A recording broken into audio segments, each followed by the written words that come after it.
पीछे कारण है आज का मॉडर्न एजुकेशन सिस्टम। तो आज के एजुकेशन सिस्टम के चक्कर में बंदे में वो क्वालिटी डेवलप हो ही नहीं पाती जो कि आज का बाजार डिमांड कर रहा है। इसी चक्कर में उसकी नौकरी नहीं लग रही। तो ऐसा क्यों नहीं हो रहा, इसके एक बार इतिहास में चलते हैं तो आपको पता पड़ेगा ऐसा क्यों है। तो आज का जो एजुकेशन सिस्टम है वो डिजाइन किया गया है ब्रिटिश इंडिया के टाइम का। लॉर्ड मैकॉले ने इस सिस्टम को डिजाइन किया था। जब सिस्टम को डिजाइन किया था तो उस समय इनको काम करवाना था बहुत सारा, पर क्लर्क की कमी थी, जूनियर लेवल के लोगों की कमी थी, सीनियर लेवल के लोगों की कमी नहीं थी, क्योंकि सीनियर लेवल पे तो राज करना है वो तो ब्रिटिश खुद ही करेंगे। तो टॉप लेवल तो ब्रिटिशर्स के लिए रिजर्व था, नीचे लेवल के लिए आदमी चाहिए था। तो बोले यार इंडिया में तो लोग है नहीं हमारे काम के, तो बोले कोई बात नहीं, एक एजुकेशन पॉलिसी लाओ और इनको हमारे जैसा बनाओ। अब एजुकेशन सिस्टम का मतलब होता है किसी भी स्टूडेंट में एक चरित्र का विकास करना, उसे एक बढ़िया समझदार सभ्य नागरिक बनाना। लेकिन अंग्रेज ऐसा क्या सोचेंगे कि भैया हमें अच्छा आदमी बनाना है, बोले हमें तो ऐसा आदमी बनाना है जो हमारे काम का हो। तो बैठ के मैकॉले और उस जो टीम थी और उस समय के जो लोग थे कि भैया कैसे आदमी चाहिए बताओ।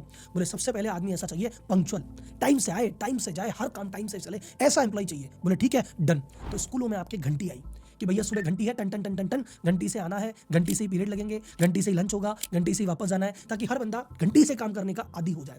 और ये जो पर्पस था, ये जो फैक्ट्री आई, फैक्ट्री में भी यही सिस्टम था। तो यही व्यक्ति जाके फैक्ट्री में जो मजदूर बनेंगे तो ये घंटी से इनका परिचय पुराना रहेगा। ये कारण था। दूसरा, बोले बताओ कैसा बच्चा चाहिए। बोले ऐसा बच्चा चाहिए जो ऑर्डर फॉलो करे, जो उसे कह दिया जाए बस आंख बंद करके फॉलो करे, अपना दिमाग नहीं लगाए। जैसे फैक्ट्री में अगर आके काम करेगा तो वहां पे एक पॉलिसी है सरकार की बनाई हुई, उसको फॉलो करे। अगर कोई सरकारी ऑफिस में काम करे तो वहां भी एक पॉलिसी का ध्यान रखे। तो भैया इसको रट्टेदार व्यक्ति बना दो। फिक्स स्कूल में फिक्स सिलेबस कर दिया कि भाई ये सिलेबस है, यही पढ़ना है, इसके कुछ आगे नहीं, इसके पीछे नहीं, जो इसमें लिख दिया फाइनल। अगर भारतीय बच्चे से पूछो कि भैया भारत में कितनी ऋतुएं होती है, तो बोलेगा 4। अरे भैया 6 होती है, लेकिन वो 4 ही बोलता है। क्यों? क्योंकि किताब में 4 लिखी है। अंग्रेजों ब्रिटिश में 4 होती है, ब्रिटेन में 4 होती है, उन्होंने 4 लिख दी। अब तुमको 4 रटना पड़ेगा, 4 लिखना पड़ेगा। 6 लिख दिया तो नंबर कट जाएंगे तुम्हारे। तो हमारे आदत हो गई है रटंत विद्या की, बस रटो, उल्टी करो, पास हो जाओ, और किसी से मतलब नहीं है, एक्चुअल ज्ञान चाहिए नहीं। कुल मिला के उन्होंने कहा कि ऐसे एम्प्लॉय आने चाहिए जो अपना दिमाग नहीं लगाए, जो हम बोले फॉलो कर दे। तो सिंपल वैसे ही एजुकेशन सिस्टम बना और ऐसे ही लोग आ रहे। तीसरा, उन्होंने कहा कि मुझे ऐसा व्यक्ति चाहिए जो भाई साहब ऑर्डर फॉलो करे, और नहीं फॉलो करे तो भैया डंडा भी मार दो तो कुछ कहे नहीं, क्योंकि ये जब व्यक्ति सरकारी नौकरी में आएगा, काम नहीं करेगा तो इसका अफसर इसको मार भी सकता है। अंग्रेज है भाई साहब। फैक्ट्री में काम करेगा तो सुपरवाइजर मारेगा। इसकी आदत कैसे डलाए? स्कूल में टीचर डाल दिया। बोले तेरा काम क्या है, जो सिलेबस का रट्टा है वो रट्टा लगवा, जो रट्टा नहीं लगाया ना मारो, हाथ की उंगली में पेंसिल फंसा के ऐसे दबा दो, लकड़ी से मारो, बाहर खड़ा करो, टेबल पे खड़ा करो, बेइज्जत कर दो। तो स्कूल बेसिकली टॉर्चर सेंटर ज्यादा हो गया था। फिर एक और चीज जो मेरे को स्कूल ने नहीं सिखाई, या लॉर्ड मैकॉले के सिस्टम में ऐसी थी कि भैया कल को ज्यादा इनमें लीडरशिप के गुण डेवलप मत कर देना। कल को ये लीडर बन गए, नेता बन गए, हमारे खिलाफ आंदोलन खड़ा कर देंगे। एक हमें स्ट्रॉन्ग पर्सनैलिटी नहीं, एक दब्बू पर्सनैलिटी चाहिए।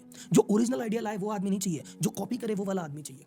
और इसीलिए इनके आपस में कोलैबोरेशन नहीं होना चाहिए, दोस्ती नहीं होनी चाहिए। तो कंपटीशन का झगड़ा कि भैया 50 बच्चे हैं बट टॉप रैंक तो इसी की है, तो आदमी में आदत लगेगी जो बहुत ज्यादा इंटेलिजेंट था वो दूसरे की मदद नहीं करेगा, कहता इसकी मदद करूंगा तो मेरे बराबर आ जाएगा। आपने देखा ना बच्चे ऐसे छुपा छुपा के कॉपी करते हैं कि छुपा छुपा के कर लो। तो ये इंडिया में ये आ गया कि जिसके पास टैलेंट है भाई छुपा छुपा की तरह काम कर ले, बांट मत देना, कोलैबोरेट मत कर लेना, एक दूसरे तेरे साथी को बढ़ा मत देना। ये अंदर ही अंदर आपके अंदर चीजें डेवलप करा दी। तो अगर आप वर्ल्ड में कहीं भी देखोगे तो चाइना में अगर किसी ने कुछ अच्छी चीज डेवलप कर ली तो पूरा ग्रुप बनाते हैं, एक दूसरे को सपोर्ट करते हैं, चलो सब आगे बढ़े। यूएस में होता है भैया सिलिकॉन वैली में एक स्टार्टअप बन गया तो सब बाकी स्टार्टअप को हेल्प कर रहा है, इकोसिस्टम बना रहा है। यहाँ पे किसी ने कुछ अच्छी कर लिया, चुपचाप लेना, किसी को बताना नहीं है। तो बॉन्डिंग कभी हुई नहीं, ट्रस्ट कभी बना ही नहीं, लीडरशिप कभी आई नहीं, ओरिजिनल आइडिया आए नहीं, सिर्फ कॉपी करना, रटना, गधे जैसे घिसना, ये हमको आ गया। तो